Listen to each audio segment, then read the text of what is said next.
Hargai hargamu. Segala puji bagi Allah yang telah menciptakan makhluknya dengan berbeda-beda macam.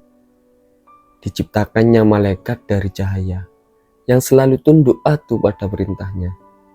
Karena selalu tunduk itulah para malaikat mempunyai nilai di hadapan Allah sebagai makhluk yang taat. Diciptakannya setan dari api, yang pada awalnya seperti malaikat, patuh pada perintahnya. Hingga pada suatu ketika tidak mau tunduk pada perintahnya untuk bersujud pada Nabi Adam. Sejak itulah ia memiliki harga di hadapannya sebagai makhluk pembangkang. Tiba pada kita semua manusia yang pada awalnya diciptakan dari tanah, diberinya akal untuk berpikir, dihadiahkannya hawa nafsu sebagai pelatih, juga diberi nilai sebagaimana setan dan malaikat. Hanya saja manusia mempunyai kelebihan yang lain. Ia bisa berpotensi melebihi derajat malaikat kalau patuh.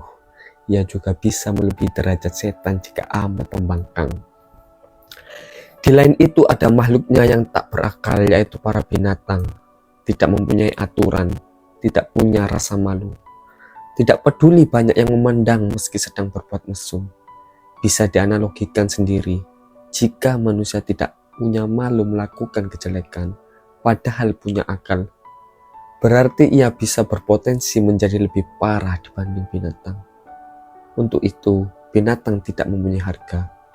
Harganya pun hanya karena fungsinya untuk manusia, dagingnya, susunya, kulitnya, taringnya, dan lain-lain, bukan pada akalnya.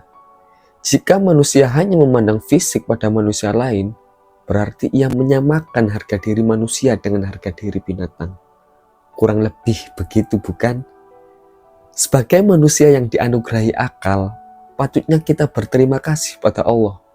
Sebab dengan akal kita bisa membedakan mana yang baik dan mana yang jelek.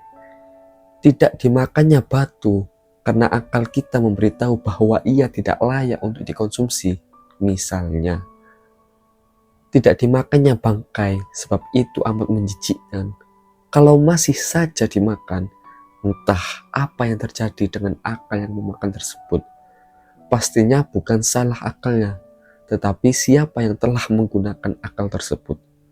Perlu dipertanyakan, supaya akal itu berpikir jernih, diajaklah ia senantiasa berlibur, menyelami lautan kitab-kitab, buku-buku indah, menjejaki puncak-puncak pengetahuan, memetik buah-buah hikmah, lalu menjadikannya sebagai pengalaman yang dijadikan penuntun dalam kehidupan. Manusia yang mempunyai harga diri enggan untuk merendahkan dirinya dalam kehinaan.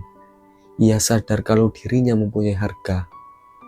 Supaya orang itu mempunyai harga, maka diperlukannya sebuah pegangan agar ia tidak terjerumus dalam kehinaan. Ditawarinya orang perempuan telanjang dada di hadapan kaum lelaki, dihadiahi emas keranjang, tentu ia tidak mau, sebab ia mempunyai pegangan, yaitu rasa malu yang tinggi.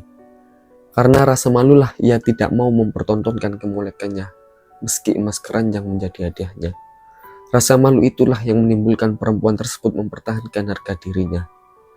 Andai ia tidak mempunyai rasa malu, pastilah ia dengan sukarela mempertontonkan auratnya di hadapan para lelaki, meskipun tidak ada yang memberinya hadiah. Sebab ia biasa-biasa saja melakukannya, tidak ada rasa malu.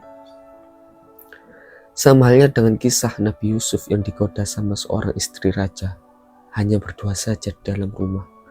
Bayangkan jika posisi kita seperti itu, tidak ada yang mengetahui. Sudah diajak wanitanya sendiri pula. Apa yang hendak kita lakukan? Nabi Yusuf sedikit pun tidak tergoda, karena rasa malunya kepada dia yang maha melihat. Tidak ada pun pikiran hendak ikut terjerumus pada hawa nafsunya. Subhanallah, alangkah sekiranya bila kita mampu seperti beliau, yang meskipun bukan di hadapan manusia tetap memiliki rasa malu. Sedang kita mengapa begitu munafik ya Tuhan?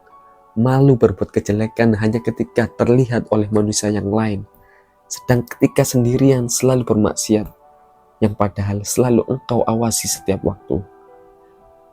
Dan rasa malu ini harusnya kita pupuk bukan hanya ketika berada pada keramaian manusia, tetapi juga dalam kesendirian. Karena dalam kesendirian pun kita selalu tidak sendirian. Allah selalu membersamai. Rasa malu ini tentunya diajarkan dalam agama Islam. Maka Islam begitu menghargai pribadi manusia, sehingga para pemeluknya dididik untuk mempunyai rasa malu agar mempunyai kemuliaan, terhindar dari kehinaan.